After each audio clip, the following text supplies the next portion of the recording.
Bom dia, boa tarde, boa noite, sejam bem-vindos. Aqui quem vos fala é o Wilson, diretamente do Instituto Voigt, e hoje nós temos mais uma vez nosso ilustre convidado, o Dr. Felipe, que vai falar sobre ventilação mecânica, certo? Então, manda a brasa, Dr. Felipe.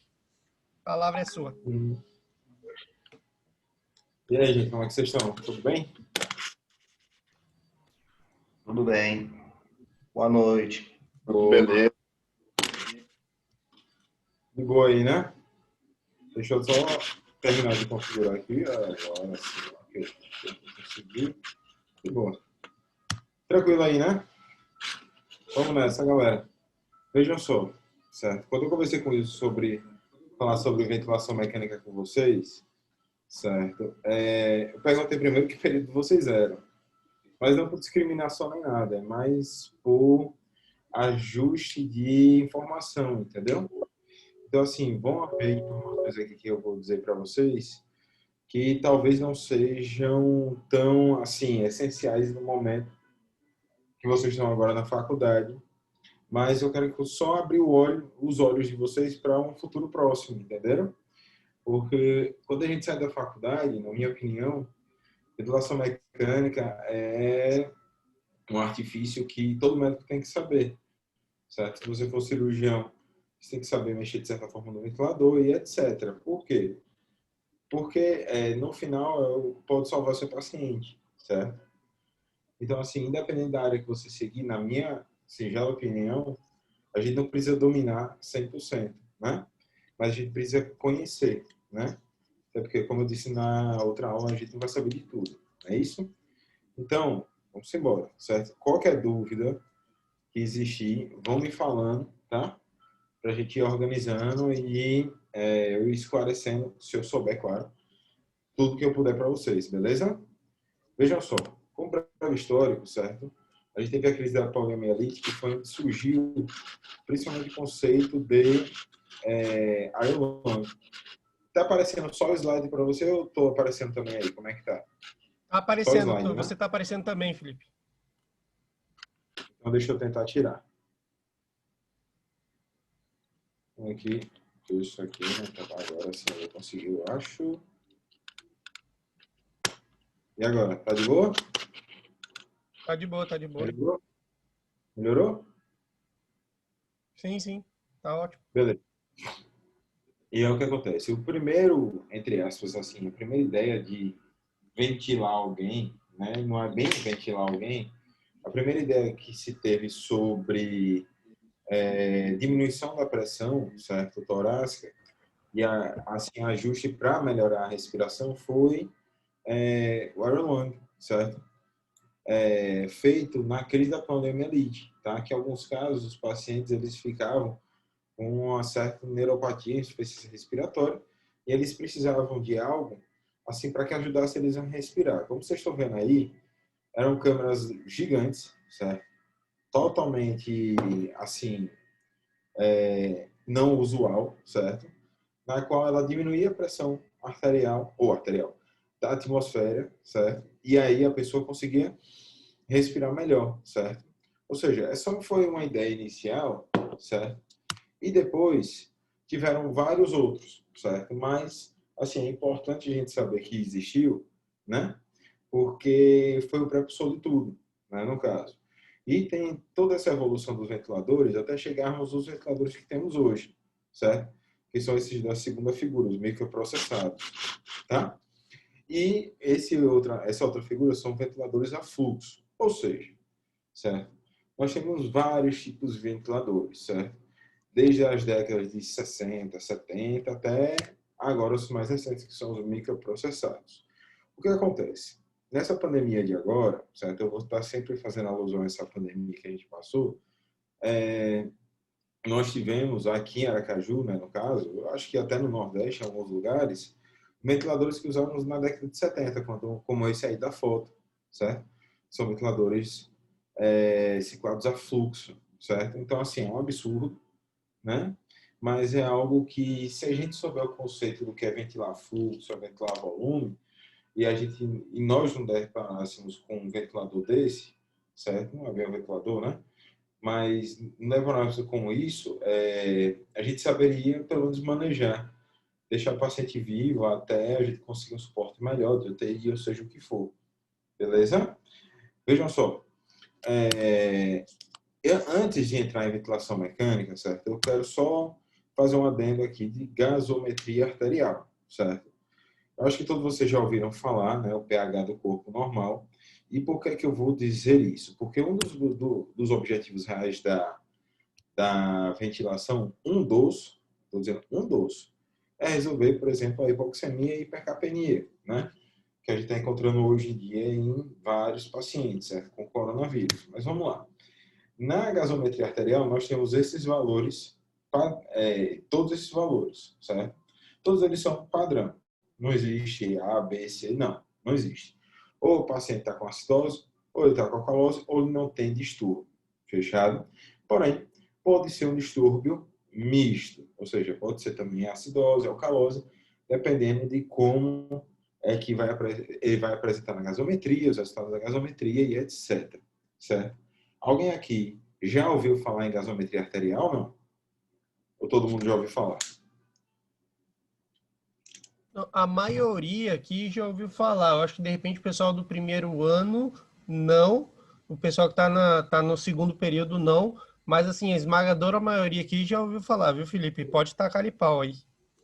A intenção é o seguinte, certo, gente? A galera aí que está começando agora. Não se assustem não, certo? A gasometria arterial, isso aí que vocês estão vendo, é só literalmente uma anestesia do corpo. Ou seja, para manter o corpo em total equilíbrio, tá? Então, nós temos os valores de acidose e alcalose. Se tiver abaixo de 7,35, a acidose. Se tiver acima, alcalose. Depois desse primeiro passo, a gente tem que definir se é a alcalose ou a acidose respiratória ou metabólica. E onde é que a gente vai definir isso? Através do PCO2 e do bicarbonato. Ou seja, se o problema estiver no CO2, sendo ele uma hipercapnia ou hipocapnia, o problema base vai ser respiratório. Por exemplo, se eu tenho uma pH de 7,2 com PCO2 de 58, eu sei que essa é uma acidose respiratória, beleza? Então, e, em contrapartida, se tivéssemos um pH de 7,55 com um PCO2, esse CO2 aí, em 22, eu saberia que era uma alcalose respiratória, certo?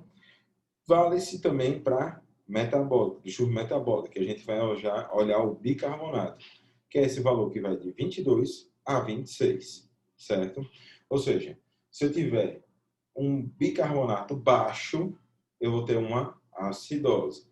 Se eu tiver um bicarbonato alto, eu vou ter uma alcalose. Ou seja, já peguei pacientes com bicarbonato de 44, tentando compensar uma acidose respiratória, certo?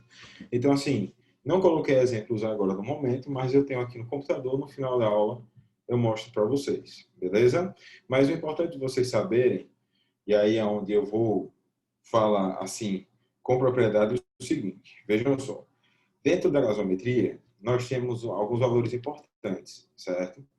Dentre eles, certo, a relação PO2 a FO2, que não está nesse slide, certo? Ou seja, é a relação entre a fração de oxigênio que a gente tem dentro do sangue sobre a FiO2, que é a fração inspirada de oxigênio.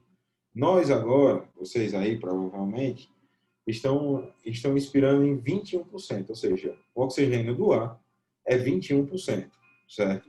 No ventilador, a gente consegue botar até 100%, tá? Então, o que é que eu quero que vocês entendam da relação PF? Decora isso. Relação PF é o quê? Que ela tem um valor normal, um valor normal, que é acima de 300, e se tiver abaixo de 300, ela é classificada como distúrbio grave, leve e moderado. Mas calma, vamos devagar, a gente vai evoluindo e vocês vão entender daqui, eu acho que uns 4 ou 5 slides, por que eu estou falando isso, certo? Mas o importante é vocês saberem o seguinte, certo? A relação PO2 e FO2, ela indica a relação de troca gasosa. Ou seja, se está acima de 300, eu sei que a troca gasosa está acontecendo de uma forma efetiva e normal. Se estiver abaixo de 300, eu sei que a gente tem alguma alteração, mas isso a gente vai ver já já. É importante que vocês saibam disso. Se ele estiver normal ou alterado. E aí, vocês vão enxergar através da anatomia, citologia, etc., onde eu quero chegar, beleza? Mas vamos lá. O Basic 6, esquece. Não é a hora, certo? É vocês se identificarem o que é acidose, alcalose, e se o distúrbio base é respiratório metabólico, beleza? Os objetivos da ventilação mecânica são estes, certo? Porém, existem vários indicativos de botar a pessoa em ventilação mecânica. Mas aí é onde a gente tem que fazer o adendo de quando eu vou entubar meu paciente, certo? Não coloquei slide, é uma coisa que vai ficar de tarefa de casa para vocês, certo? Para vocês saberem os indicativos de realização de intubação orotraqueal, certo? É muito importante, gente. É muito importante porque aí sim, diferente da ventilação mecânica, é algo que todo médico tem que saber. É intubar o seu paciente. Qualquer paciente, beleza? Então vamos nessa. A questão toda é o seguinte, certo? Tem os outros objetivos são esses, certo? Reduzir o prejuízo da capacidade dos músculos respiratórios de agirem, reduzindo o trabalho muscular, beleza? E reduzindo também o trabalho da respiração. Ou seja, por exemplo, um paciente que está aqui na sua UTI, ou então no seu PS, alguma coisa assim, que está com a frequência respiratória de 44, certo? Ele indica que ele está com a frequência respiratória muito alta. Então, a probabilidade desse paciente ter que ser entubado é gigantesca. Ou seja, você não vai esperar esse paciente fadigar até você ter que entubá-lo, certo? Fora as outras causas, como o trauma, o Glasgow e etc. Mas, como eu disse, é tarefa de casa. Eu nunca dou uma aula para não deixar o cara curioso para procurar alguma coisa depois, beleza? Vamos nessa. O que eu quero que vocês entendam aqui, ventilação mecânica não efetua troca gasosa, certo? Não é o ventilador que vai fazer a troca gasosa, certo?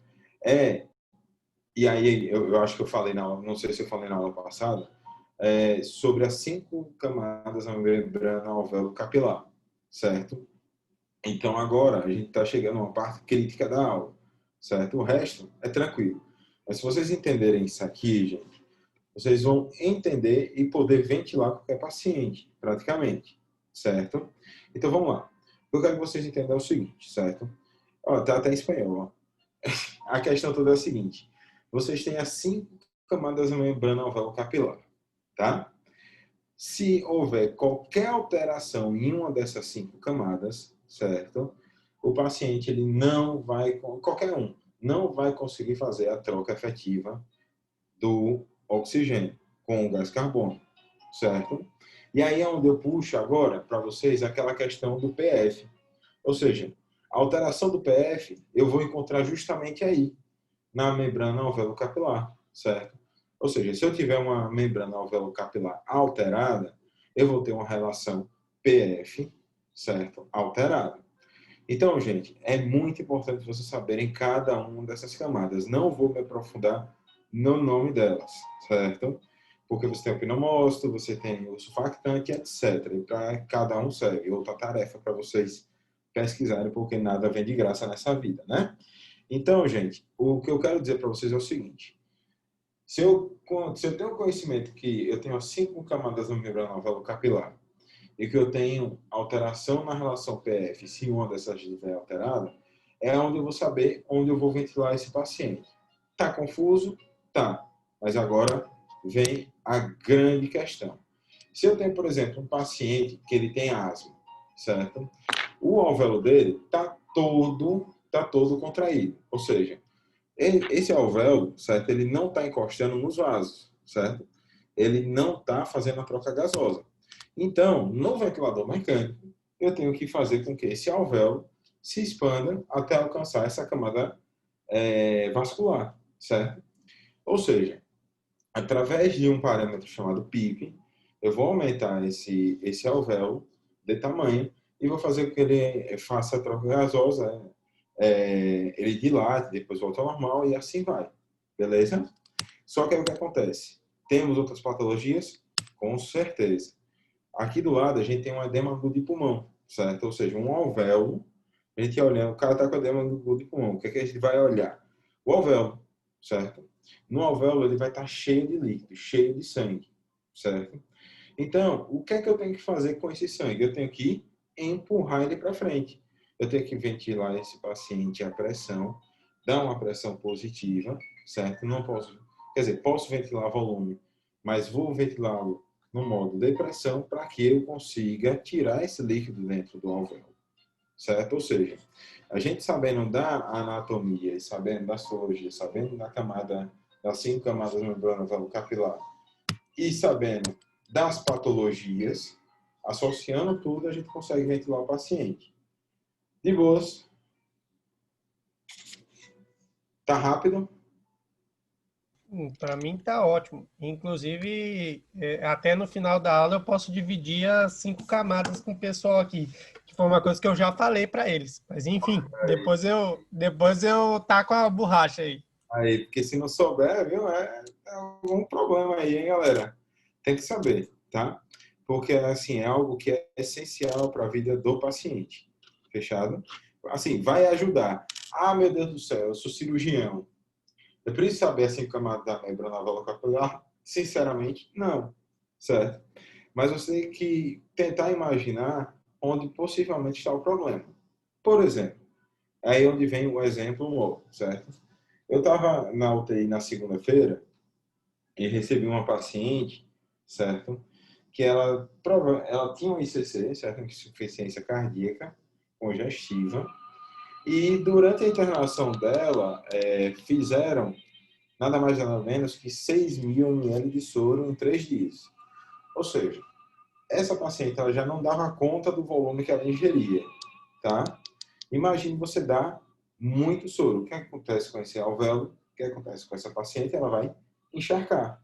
Ela vai acontecer isso aí que está nessa foto aí ao lado. Ou seja, ela chegou para mim na UTI com edema agudo de pulmão hipertensivo. A PA dela chegou 150, certo? E eu não precisei entubar essa paciente, tá? Eu fiz as medidas para que ela não precisasse ser entubada. Mas caso as medidas não fossem efetivas, eu ia ter que entubar essa paciente. Fechado? Então, assim, eu quero que vocês entendam que tudo tem uma consequência. Até aquele sorinho, aquele médico lá, não, passa um sorinho e manda para casa. Aquele sorinho pode matar. Beleza? Ou seja, é um poder muito grande que a gente tem nas mãos, né? E aí, gente, não vou aprofundar muito, certo, nesses termos aqui de complacência. Por quê? Porque vai estar no slide, depois vou dar o slide para vocês. Mas a questão toda que eu quero que vocês entendam é que complacência, certo, é a resistência que o órgão vai dar. Ou seja, quanto maior a complacência, quanto mais complacente for o órgão, ou seja, a caixa torácica, certo, melhor eu vou expandir o meu pulmão. Vou dar um exemplo assim, fictício, para vocês conseguirem entender o que é que significa complacência e a importância dela, certo? Vocês imaginem pegar uma bexiga de ar, certo? Uma bexiga de assopro, e você fazer uma caixa com papel filme, ou seja, uma caixa quadradinha com papel filme. Quando vocês assoprarem, certo, a bexiga, ela vai distender fácil e vai distender fácil também a caixa de tecido, ou de tecido, seja o que for, seja de papel filme, e depois ela vai voltar ao normal, tá? Ou seja, a complacência dela era boa, tá? Aí, em contrapartida, imagine vocês pegar na mesma bexiga e botar uma caixa de chumbo e tentar insuflar o balão. Ele não vai insuflar, certo? Ou seja, ele vai ficar aprisionado, ele não vai conseguir expandir, certo? Ou seja, quanto menor a complacência, mais difícil fica para ventilar o pulmão do paciente, beleza? É um termozinho um pouquinho avançado, certo, para vocês, mas é pouco. Se vocês entenderem isso que eu falei agora, tá? Vocês conseguem imaginar o que é uma complacência. Fechado? Dentre elas, a gente tem a dinâmica e a estática. Agora, no corona, eu sempre vou estar fazendo referência a ele, nós tivemos, certo, que ficar calculando, literalmente, beira-leito, praticamente a complacência de todos os pacientes. certo? Porque a gente faz uma coisa chamada PIP decremental, que a gente ventila o paciente da forma mais protetora possível. Então, o que o corona faz no alvéolo do paciente? Ele dá uma fibrose monstra em alguns pacientes. Por isso que aquela questão de 80% do comprometimento pulmonar, etc., é essa fibrose, é o grau de fibrose que ele tem, certo? E de inflamação, né, no caso. Então, é algo que, se a gente souber o que o que a inflamação faz, o que o que a fibrose faz no alvéolo, a gente vai saber que a complacência dele é muito ruim, certo? Ou seja, é aquele paciente que não responde bem a quase nenhum modo ventilatório e assim vai, beleza? Mas o que é importante eu saber de complacência nesse momento e agora é saber que eu tenho uma complacência, o conceito, né, no caso, que é a capacidade de extensão, tá? E a principal coisa que é, quanto maior a complacência, melhor. Quanto menor a complacência, pior para ventilar o pulmão do paciente, beleza? E aí, gente, aí a gente agora vai aprofundar mais ainda, tá? Nós temos os modos ventilatórios, ou seja, o modo ventilatório a gente tem o controlado, assistido controlado e o espontâneo. O controlado, eu quero que vocês entendam que só o ventilador vai trabalhar, ou seja, só o ventilador, o respirador, é que vai fazer o volume, a pressão, seja o que for, para ventilar o paciente, certo? O assistido controlado são os dois, tanto o paciente quanto o ventilador vão trabalhar em conjunto. E o espontâneo, só o paciente é que vai fazer a respiração, beleza? Dentre todos eles aí, nós temos as modalidades, ou seja, aqui nós temos os modos e aqui as modalidades. Dentro das modalidades, a gente vai ter todos esses parâmetros. VCV, PCV, PSV, CPAP, PRVC. O PRVC, gente, eu botei de propósito aí o conceito e o escambau, para vocês entenderem que não é uma coisa para vocês quererem fazer mágica agora, certo? Uma coisa para quando vocês estiverem informados e olhem lá, vocês trabalharem com ele, certo? Não estou dizendo que não tenha-se a capacidade de fazê-lo. Não, não é isso. É só uma questão de prática. Ou seja, nesse momento, eu quero que vocês saiam dessa aula aqui sabendo o que é um VCV, PCV e o PSV, certo? Quando eu saí da faculdade, eu só sabia o que era PCV e PSV, ou seja, eu só sabia ventilar meus pacientes a PCV e PSV. Com o tempo, com o estudo, eu fui aumentando essa capacidade, certo? Alguma dúvida até aí, galera? Já? Não, não. E o resto, está de boa? Não. Certeza? Estão conseguindo entender alguma coisa? Se não tiver, fale. Sério mesmo. Se ficou dúvida de alguma coisa daqui para trás, falem que eu volto, explico tudo de novo, dou outros exemplos e a gente segue em frente. Porque esse ponto aqui, gente, é um ponto bem crítico, no sentido de, a partir de agora, é só exemplo e só falando sobre os modos. O de antes já foi. Então, assim, vamos tirar a dúvida, galera. Manda aí, Wilson. Não, para mim, eu assim, é que tá pegando muita coisa que o pessoal viu em físio, que você tá falando das modalidades, das pressões. Por exemplo, eu tô vendo aqui que o pessoal tá de boa, por enquanto, assim, o pessoal que tá no quarto período aqui, o pessoal tá de boa. O pessoal do primeiro ano, de repente, está custando um pouquinho, porque o pessoal que está no segundo período deve estar custando um pouquinho, mas, assim, eu digo para vocês, tudo isso que o Dr. Felipe está falando é crucial para quem quer ter uma vida, assim, decente, quem não quer passar vergonha, tá? Então, assim, imagina, eu tô aqui, ó, tô com uma minha canetinha aqui e tô anotando aqui, que eu tô anotando que nem um louco. Estou escrevendo aqui que eu sei, nós já trabalhamos junto, eu sei que tem coisa aqui que não é vital. Veja. Então, galera, vamos continuar, certo? Eu quero só que o pessoal do segundo período entenda uma coisa, certo? Você sabendo isso aqui, gente, para esse segundo, primeiro período, seja o que for, você sabendo essas camadas, você sabendo aplicar nas patologias, vocês vão saber conseguir seguir em frente ventilação mecânica, ou seja, no que for, certo? Por isso que é muito importante a gente saber a base para a gente poder evoluir. Beleza? Minuto. O computador? Pode pegar. Se quiser, pode imprimir aqui também, tá? Pronto, tranquilo. Isso. E aí, galera, é o seguinte, vamos lá, vamos para os modos, para as modalidades ventilatórias, certo? Eu vou falar para vocês sobre PCV, VCV e PSV. Como eu disse, PRVC, para vocês, não é o momento, certo? Não é o momento da gente se debruçar e ficar falando sobre modo avançado ventilatório, certo? Mas vamos lá. Antes de entrar em ventilação mecânica propriamente dita e nos modos, mais uma vez, interrompendo a linha de pensamento e o fluxo de pensamento, nós temos que conhecer essas curvas, certo? Essas curvas no ventilador, elas aparecem literalmente em praticamente todos os ventiladores microprocessados, certo? Elas indicam para a gente, certo?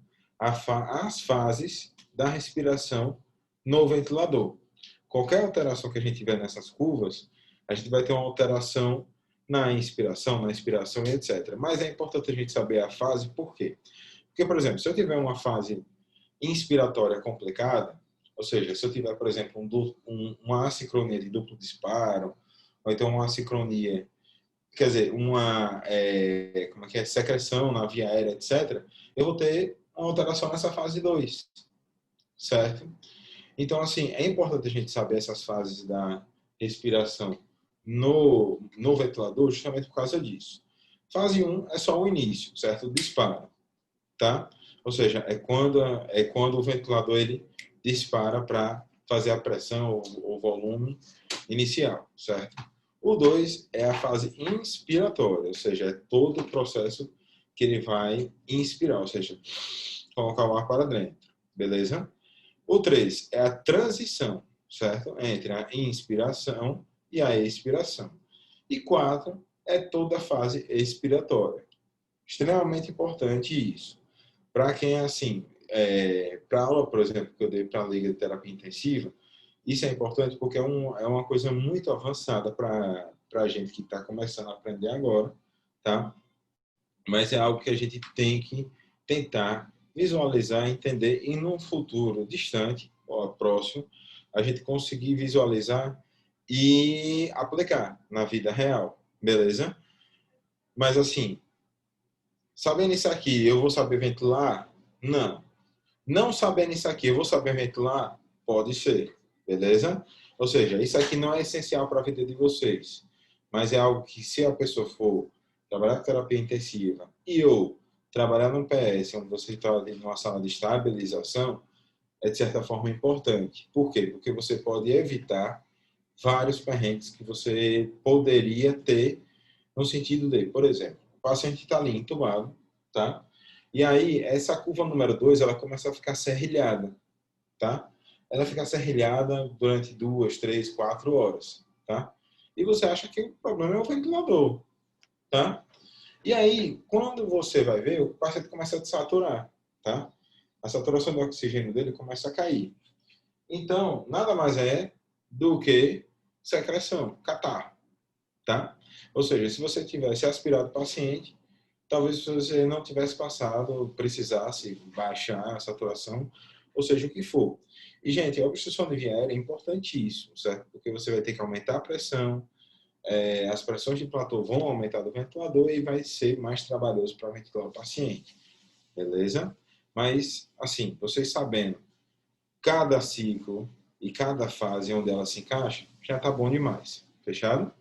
Vamos seguir em frente. A diferença dessa curva para essa, gente, as duas são a pressão, a volume, tá? Só que uma o ciclo de fluxo é quadrado e a outra como é que eu posso dizer? Ela é progressiva, ou seja, ela é mais fisiológica, certo? É somente isso, nada demais, certo? Algo um pouquinho avançado que a gente não precisa falar muito agora, não. Mas é no sentido que, se eu tenho um fluxo quadrado, tá? A inspiração, certo? A fase 2, ela, vamos dizer assim, é muito mais agressiva, ou seja, é como se fosse um fluxo rápido e constante. Se fosse, se for num fluxo parabólico, perpendicular, ele seria, vamos dizer assim, mais fisiológico. Como a gente está respirando aqui agora. A gente inspira devagar e expira devagar. Beleza? Mas só isso. Beleza? Então vamos lá. Agora vamos para o modo VCV, certo? O modo VCV, certo? Ele tem vantagens, desvantagens e necessidades para a gente ventilar, certo?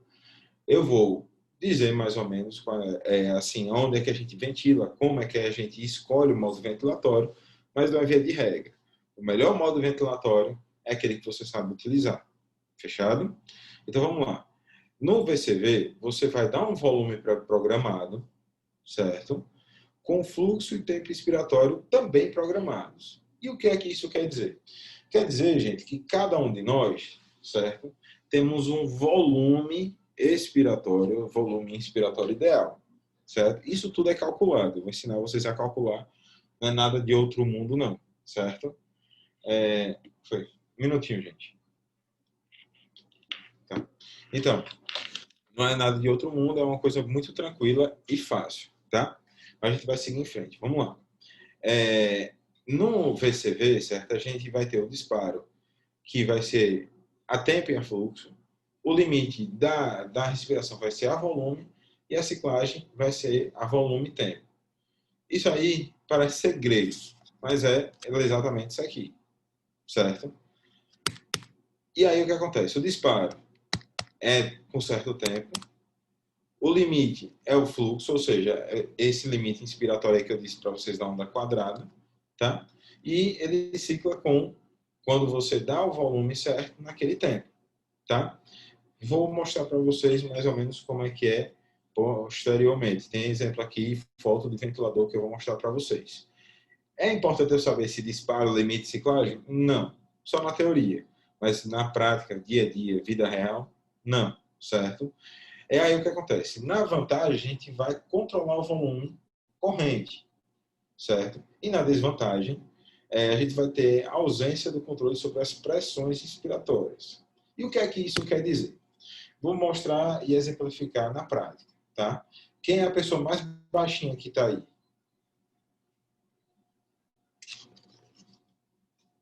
Olha, não, mas eu imagino, deixa eu ver, que tá aqui mais baixinha. Eu acho, bota a Shirley. A Shirley deve ser a pessoa mais baixinha daqui. Beleza. Chile. No caso de Chile, Tem 1,58. é uma anã quase. E aí o que acontece? No caso de Chile, certo? Eu tenho 1,84. Eu acho que o Wilson é até maior que eu, né? Sim. Veja só. Eu, diferente de Chile, certo? Eu tenho que ser ventilado a um volume alto, certo? A um volumão. Se eu ventilar Shirley com um volume que era calculado para mim, eu vou papocar o pulmão Shirley, certo? Porém, se eu ventilar, se eu usar o meu volume em Wilson, certo? Talvez não seja o suficiente. Então, o que eu quero dizer com isso, certo? Que o volume corrente ideal, ou seja, o volume que eu vou colocar dentro do pulmão do paciente, depende, gente, do peso predito. E por que eu estou falando de altura? Porque é o seguinte, imagine uma pessoa de 1,84, que é um varapau, certo? Ou seja, que ele é bem magrinho, e 1,84, que ele é bem cheinho, certo? O volume ideal, corrente ideal, vai ser igual para os dois. Ou seja, mas ele tem um peso maior, o peso de massa corpórea é maior, mas eu não estou falando de peso de fofura, eu estou falando de peso predito, beleza? Se a gente pega, por exemplo, uma Shirley, não sei como é o biotipo, mas se a gente pega uma Shirley obesa e uma Shirley muito magrinha, com anorexia, se eu calcular pelo peso delas, né, no caso, poderia dar diferente, mas o peso predito é igual. Beleza? Isso é extremamente importante, tá? Por que eu estou dizendo isso, gente? Porque, dependendo do volume que eu colocar no ventilador, ou seja, esse VC aí que vocês estão vendo, que é o volume corrente, certo? Ele é calculado. Dependendo do volume corrente que a gente colocar, a gente vai poder até fazer um barotrauma no paciente, ou seja, fazer um pneumotórax traumático, tá? Devido à ventilação mecânica. Então, é extremamente importante a gente saber disso. Então, gente, o volume corrente ideal é aquele que a gente vai pegar o peso predito e vai multiplicar numa variável de 0,5 a 0,8. O peso predito, gente, tem fórmula para isso, é muito fácil de achar na internet. Não coloquei para a gente não fazer muita coisa mental, mas o lance é o seguinte, vocês saberem que pessoas da mesma altura têm o mesmo peso predito e elas devem ser preferencialmente ventiladas ao mesmo volume, tá? Como eu disse, preferencialmente, não que vá ser necessário. Tanto é que a constante vai variar de 0,5 a 0,8, tá? Então, ou seja, vamos botar na prática, certo? Se eu tenho uma pessoa de 70 quilos como peso predito, certo? Peguem a calculadora aí. Se eu tenho 70 quilos ali de peso predito e multiplico por 0,6, que é o que a gente está usando mais no corona, certo? Dá 42. Mas eu não vou ventilar ele a 42, eu vou ventilar com volume de 420, certo? Ou seja, lá no ventilador mecânico, eu vou dar um volume de 420 para esse paciente, certo? Deixa eu ver aqui, pronto. Tá aí o ventilador, fechado? Ou seja, estão vendo essa segunda bolinha lá embaixo, que está 450? Ou seja, aí eu colocaria para uma pessoa de 70 quilos 420, certo? Ou seja, seria o volume ideal para esse paciente, fechado? O fluxo, gente, o fluxo propriamente dito, é como você vai colocar o ar dentro da pessoa, ou seja, vai variar no tempo. De boa? Ou seja, tá aí, tá? E aí o que acontece? Se eu vario num certo tempo o fluxo, eu posso fazer uma ventilação a alto fluxo ou baixo fluxo. E o que é que eu vou escolher? Como é que eu vou escolher esse fluxo, pelo amor de Deus, que já está muito complicado? É simples. É só você fazer 10% do volume corrente.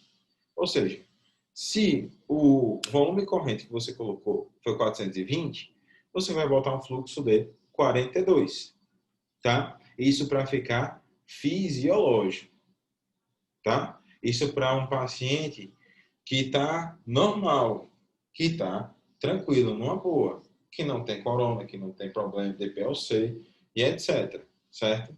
E aí é onde vem, e aí eu puxo agora lá para o slide lá do início, tá? Da gasometria, tá?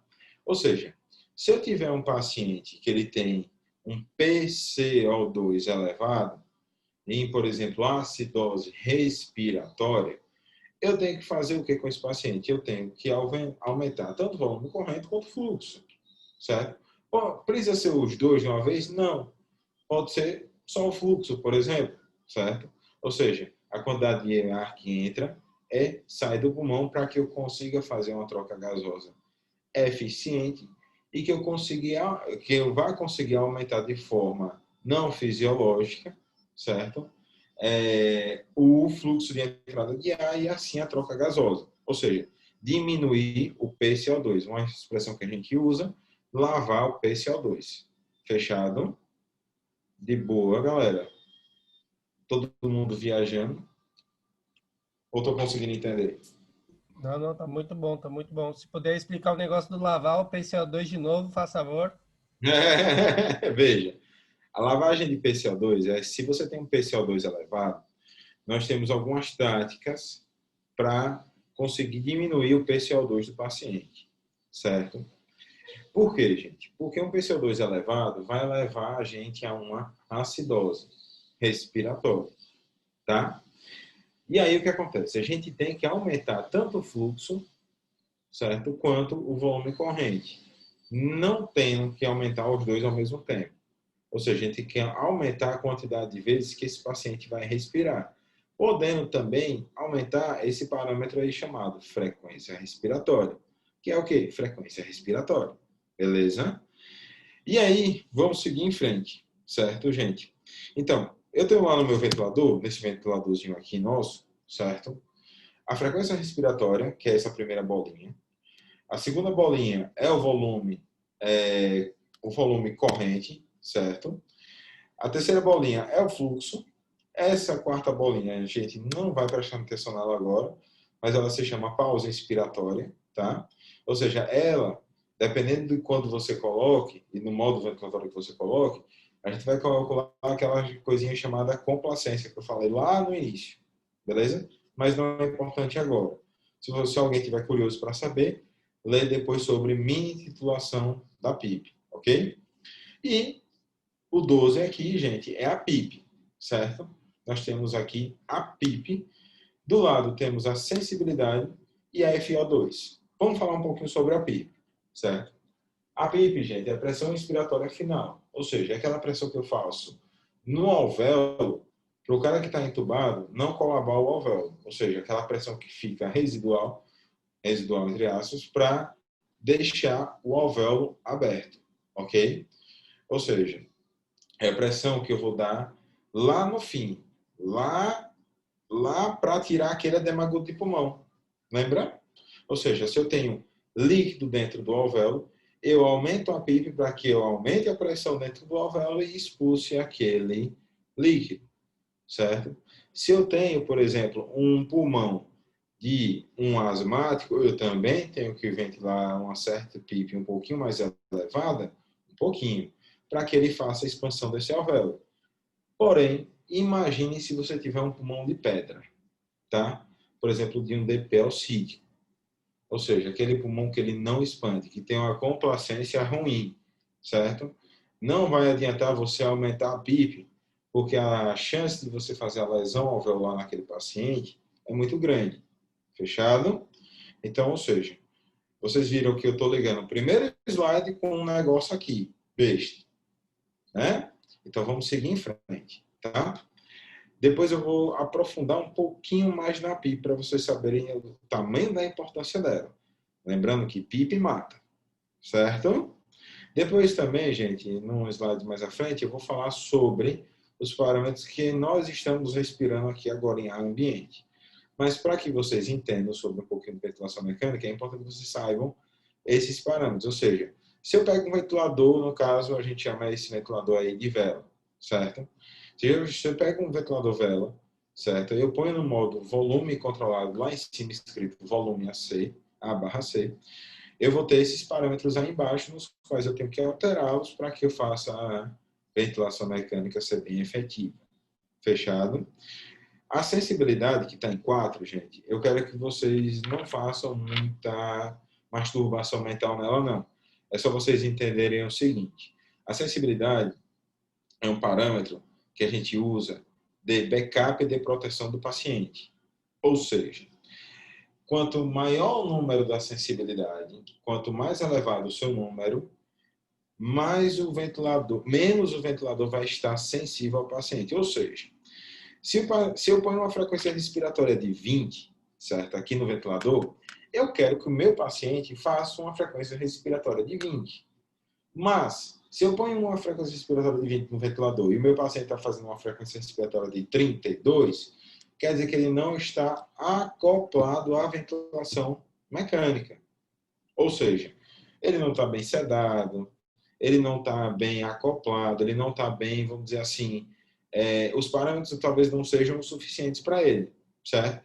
Então, assim, um dos artifícios que eu posso fazer é aumentar a sensibilidade, fazendo que só o ventilador trabalhe e ele esqueça do paciente, certo? Em contrapartida, se eu tiver uma sensibilidade alta naquele paciente que eu estiver desmamando a ventilação mecânica, certo? Se eu tiver uma sensibilidade alta e ele entrar em apneia, ou seja, se ele parar de respirar, certo? O ventilador, mais uma vez, não vai estar nem aí para o paciente e ele vai morrer. Por quê? Porque ele não vai ativar o seu backup de emergência. Ele não vai identificar que o paciente parou de respirar e ele entrou em apneia, certo? Então, a sensibilidade é algo muito importante, tá? Mas que vocês têm que, por exemplo, mas tudo isso aí tem um númerozinho para quando eu estiver no PS eu trabalhar? Tem. Por exemplo, se você está ventilando na PS, você está procurando desmamar o ventilador do paciente, você deixa a sensibilidade em 2. Se você não está querendo, Se você está querendo deixar ele sedado, deixa a acessibilidade em 4 a 5. Beleza? E do lado, gente, o 55 é FiO2, a fração expiratória de oxigênio. Ou seja, o quanto oxigênio você está precisando dar para aquele paciente para que ele consiga fazer uma PO2 efetiva ideal para ele, certo? E aí vem a questão, existe PO2 ideal? Existe. É necessário usar para todo mundo? Para você que vai para o PS, seria interessante. A medida protetiva. Existem cálculos para a gente calcular a PO2 ideal? Minha, de vocês e de todo mundo. Ela vai variar com relação à idade. Mas é algo que eu vou deixar para o Wilson falar para vocês depois. Beleza? A gente vai focar em ventilação. Beleza? Não vamos fazer masturbação mental, não. E aí o que acontece? Vamos voltar aqui. Mais uma vez. No VCV a gente vai ter volume e controle, o fluxo, PIP, sensibilidade, FiO2 e frequência respiratória. Ou seja, eu vou mexer nesses 6 parâmetros para ventilar o meu paciente. De boas até aí em VCV, galera? De boas na Lagoas. É a única coisa. Eu já tenho uma perguntinha aqui para o final. Eu já tenho perguntinha, mas eu vou fazer o seguinte, olha, Felipe. Depois, se você. Não sei se você já tem ali, mas se você tiver os critérios de desmame do ventilador, era interessante para saber. Cara, eu não tenho, porque, vamos dizer assim, eu não coloquei como objetivo principal da aula o desmame, sabe? Mas a gente conversa assim no final, tá? Beleza. A gente vai conversar sobre quando desmamar e tudo mais. Mas o principal é o seguinte: qual o natural? Respirar com ventilador sem ventilador? Respirar sem ventilador. Então, quem é o paciente que eu vou ter que desmamar? Todo mundo. Ou seja, eu tenho que pensar em fazer o desmame ventilatório de todo paciente que eu tiver na minha mão. Fechado? Mas existe aquele paciente que necessita usar a ventilação mecânica. Ou seja, por exemplo, o paciente com coronavírus, ele necessita de um certo tempo de utilização de ventilação mecânica. Então, assim, é algo que eu vou discutir com vocês justamente quando a gente desmamar a ventilação mecânica.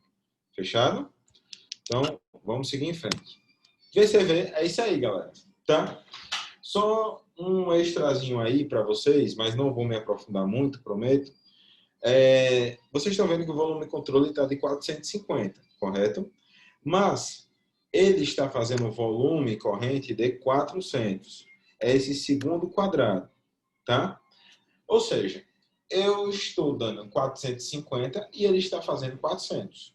Está acontecendo alguma coisa de errado. Tá? Então, eu tenho que mexer no ventilador, eu tenho que mexer no paciente, eu tenho que fazer de tudo para que o que eu ponho, eu tiro. Certo? Então, vamos seguir em frente. E temos, galera, o PCV, certo? O modo PCV de ventilação mecânica. Tá? Diferente do VCV, no VCV você vai dar um volume já predito, que é uma das vantagens, certo? Ideal para aquele paciente. No PCV, nós vamos fazer uma pressão no paciente, no pulmão do paciente, para que a gente alcance um volume perto do ideal. Ou seja, o que é que eu quero dizer com isso? Porque diferente do VCV, o PCV, você vai dar a pressão tentando alcançar o volume, certo?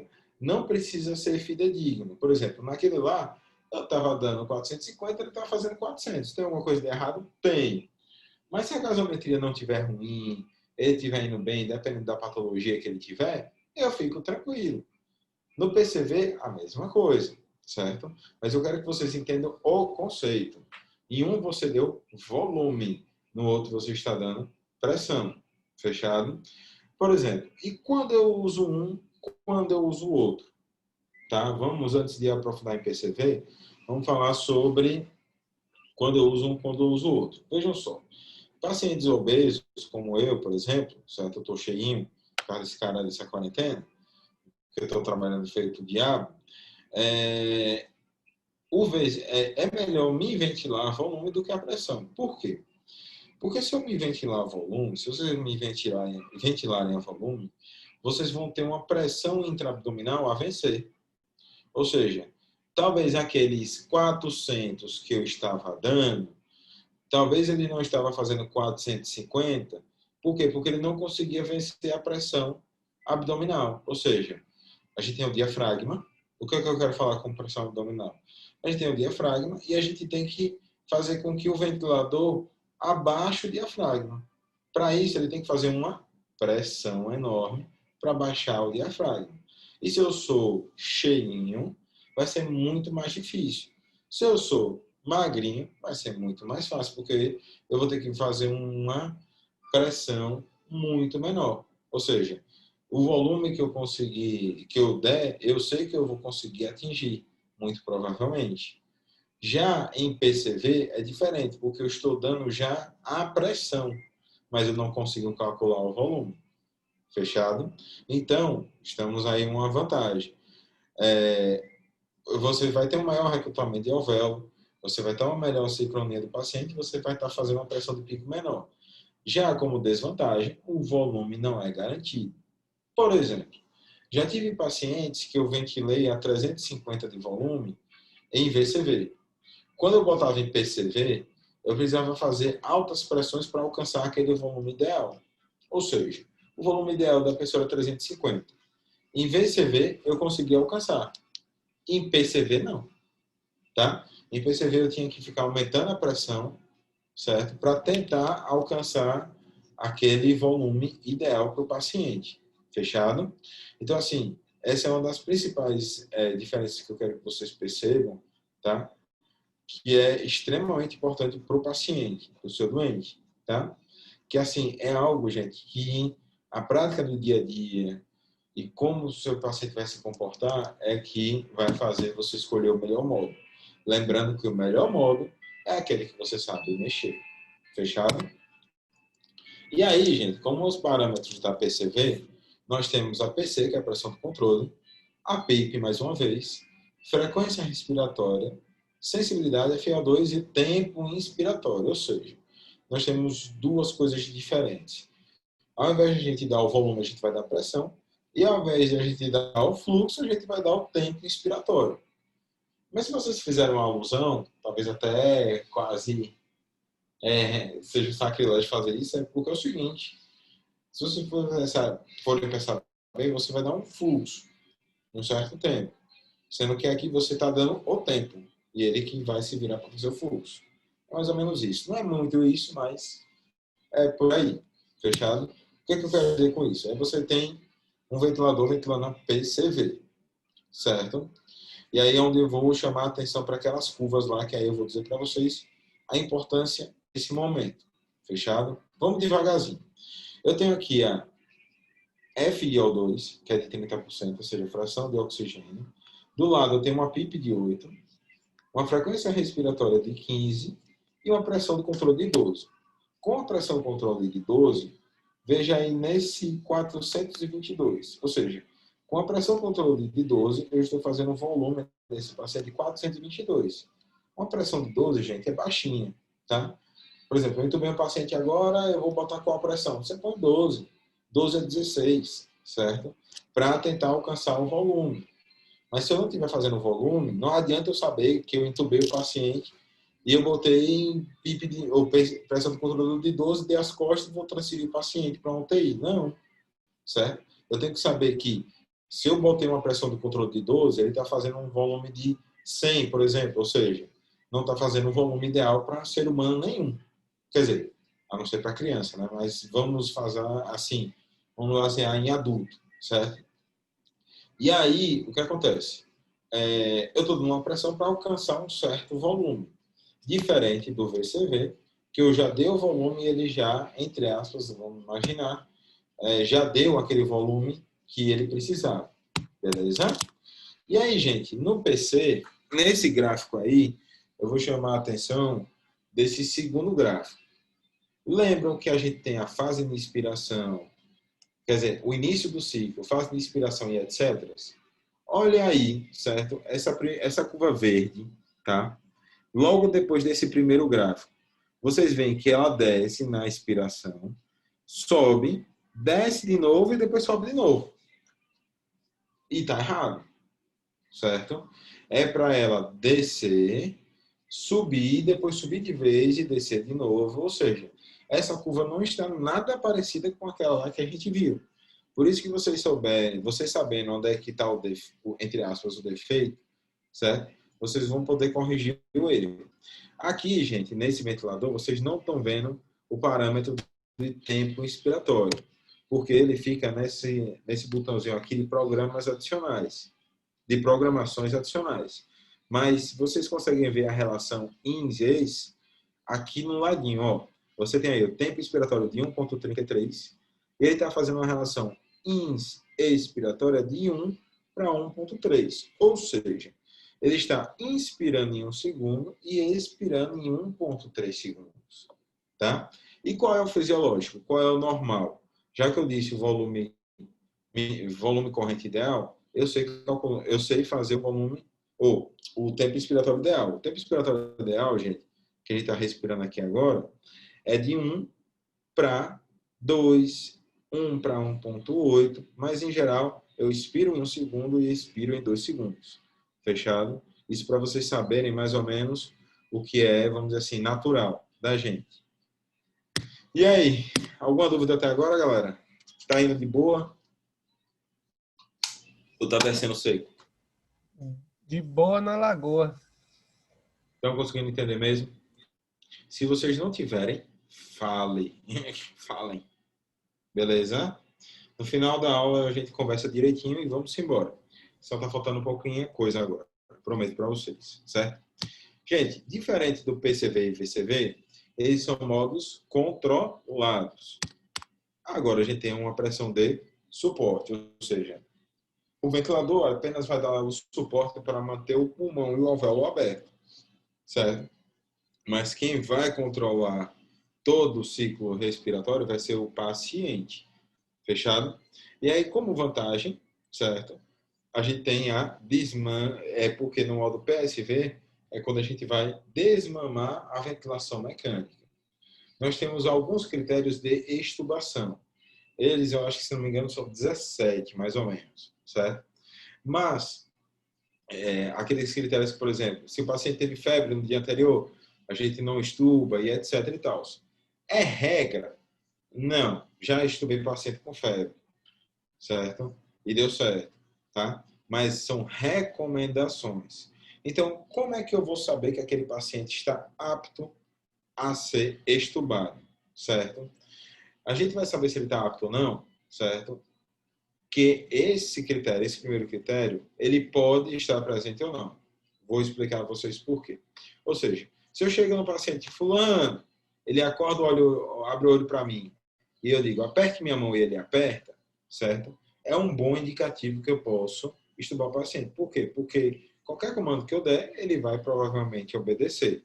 Mas se eu chego, fulano, aperte minha mão, e ele só fica com o olhão aberto, tá? Isso é sinal que eu tenho que ligar o alerta amarelo. Por quê? Porque se ele for sequelado de AVC, ele não vai apertar minha mão. Beleza?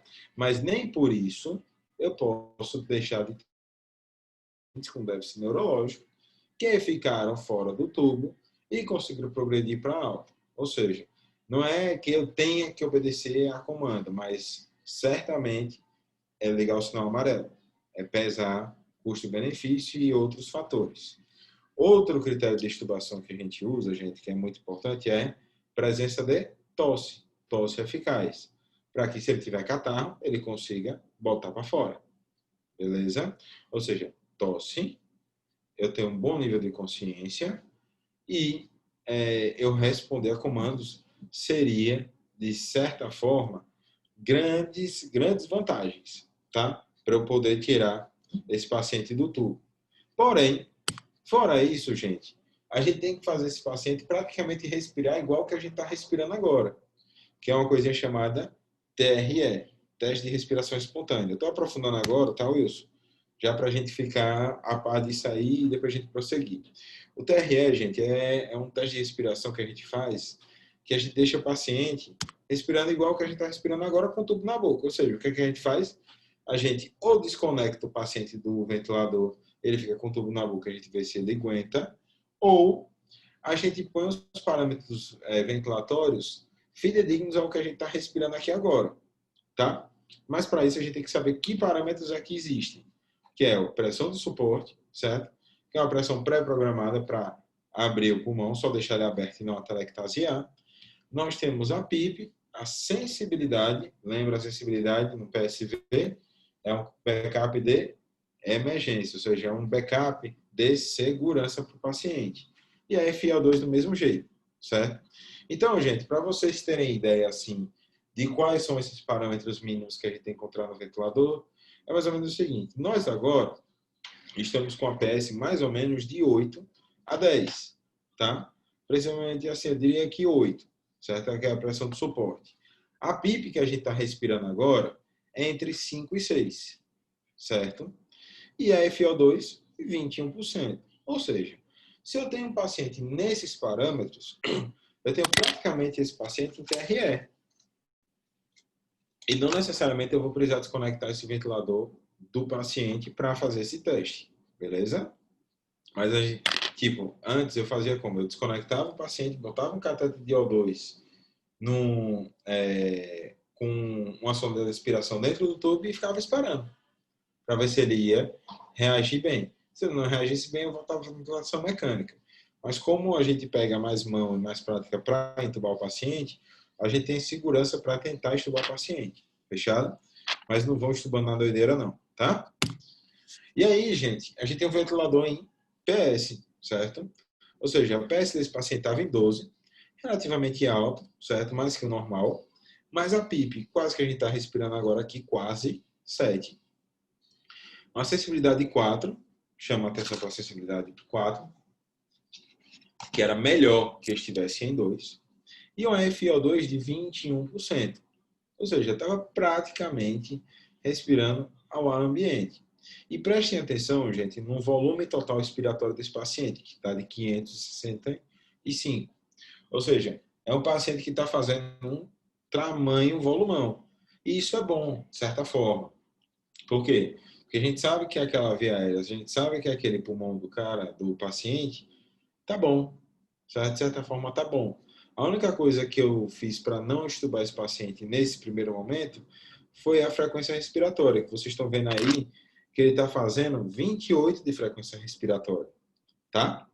Ou seja, é um paciente que eu sei que se eu estubasse agora, a chance dele voltar para a ventilação mecânica seria muito elevada. Por quê? Porque ele ia fadigar.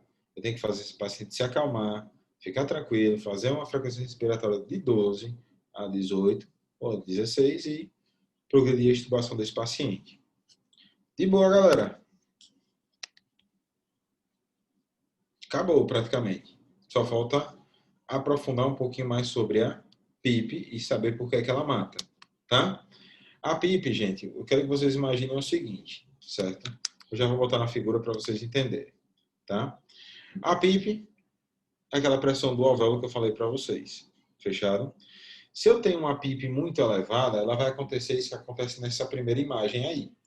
Ela vai fazer um shunt arterial, certo? Falando grego, espero que não. De boa? E aí o que acontece? Eu vou fazer com que chegue mais ou menos sangue no coração, se eu fizer isso. Alguém? Como foi a pergunta? Veja, se eu aumento a PIP e faço um shunt arterial nesse paciente venoso, tá? Das artérias do pulmão do paciente, eu vou fazer com que chegue mais sangue ou menos sangue no coração desse paciente.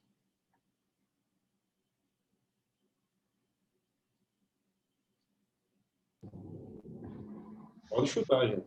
A hora de errar é agora.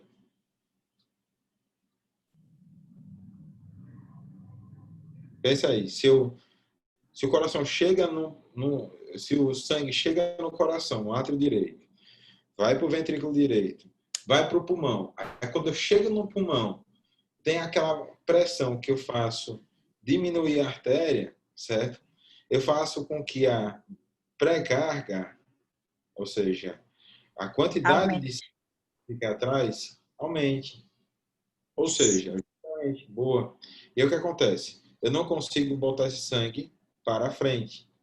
Com isso, eu vou diminuir a pós-carga. Fechado? Ou seja, a PIP ela altera toda a hemodinâmica do paciente. Por isso que ela é um parâmetro extremamente importante. Por isso que aquela questão que eu falei para vocês sobre mini titulação da PIP é extremamente importante. Tá?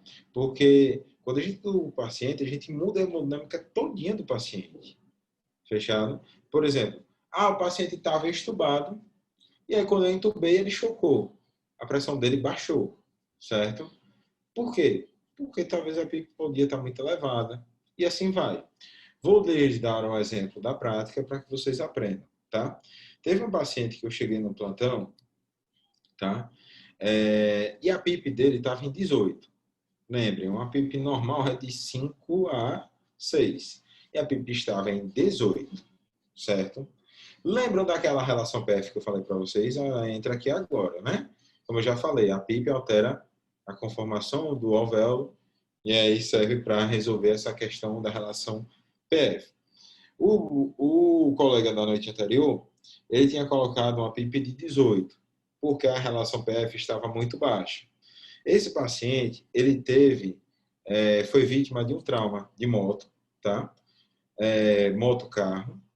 E aí, foi para a neurocirurgia, porque teve hemorragia subaracnoide.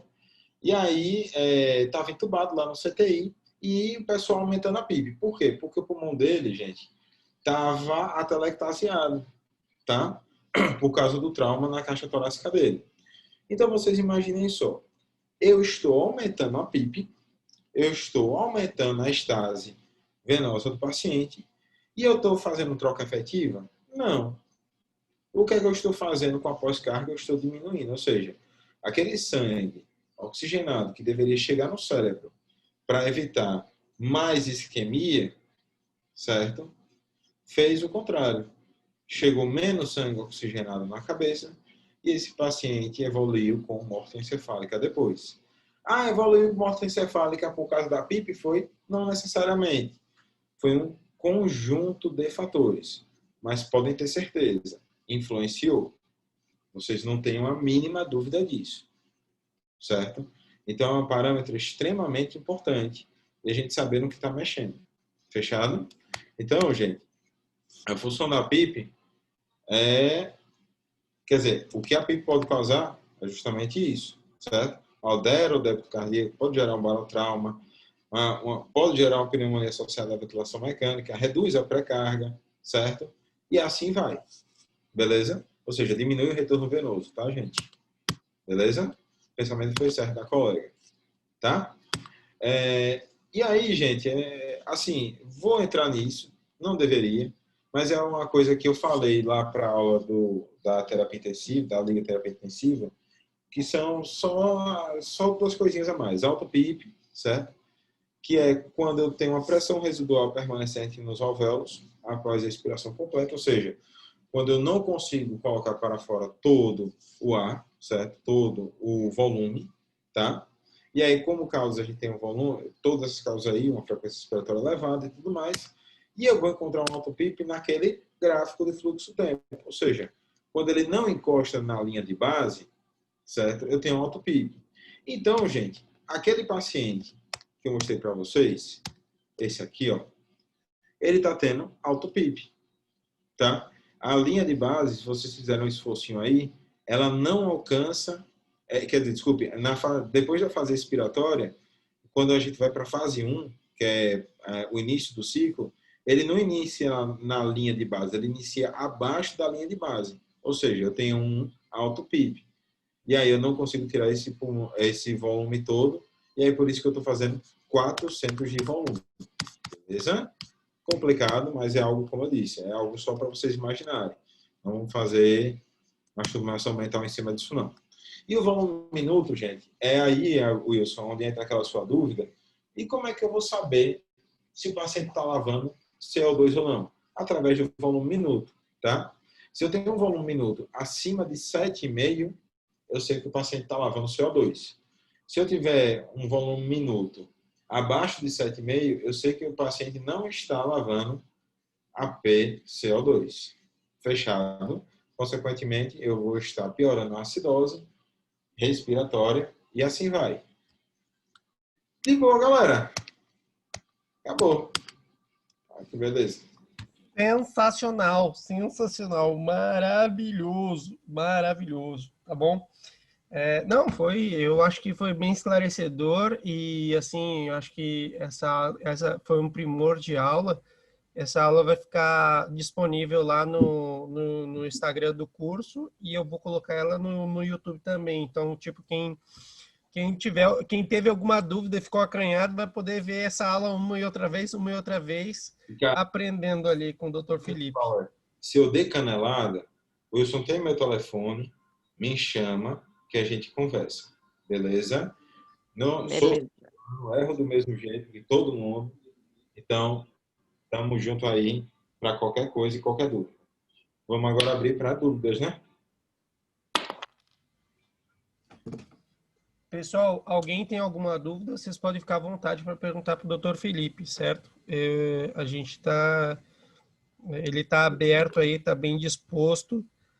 E tu tá vindo de plantão, Felipe? Ou não? Não, hoje Tu tá de boas? tô vindo...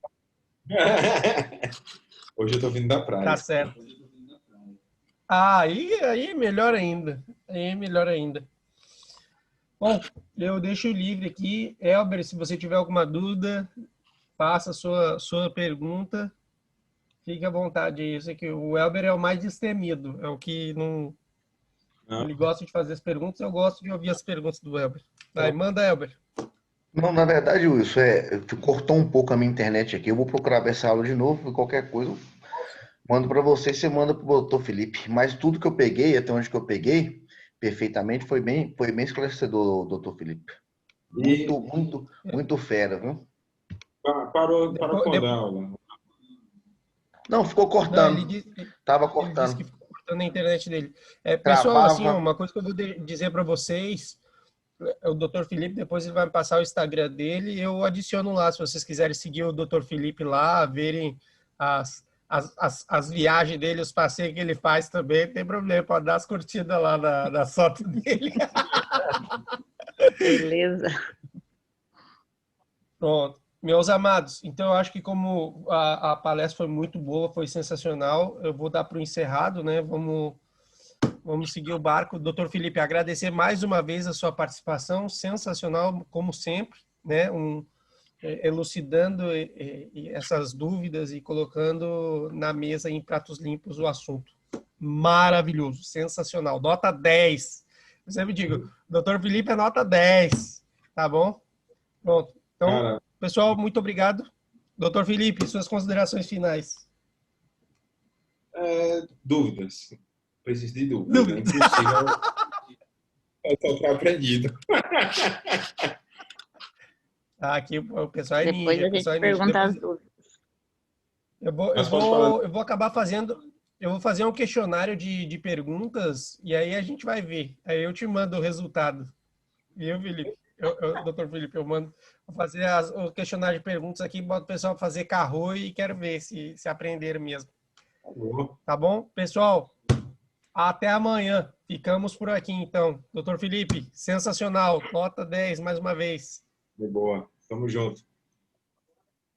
Falou. Obrigado, boa Ah, noite. obrigado. Tchau, doutor Felipe. Tchau. Tchau, Peraí. galera. Peraí. Peraí. Parou de gravar?